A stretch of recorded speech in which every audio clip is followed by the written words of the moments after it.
Året det er gået, og nu er det tid til Ros. Vi er mega søde, kom og hils på os. Keramik, musik og træ, det er kreative hverdagsfag. For vores kan vi ikke høre nogen klage.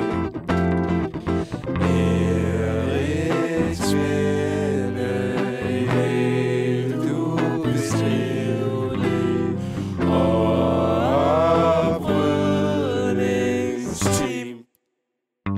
Roskilde er en fest, men med en kæm, så er det bedst. Vi vil mega gerne være jeres gæst. Vi tager hånd om hver en af vores fællesskaber ben. Vi er en familie, bare uden fællesskab. Men Eriks med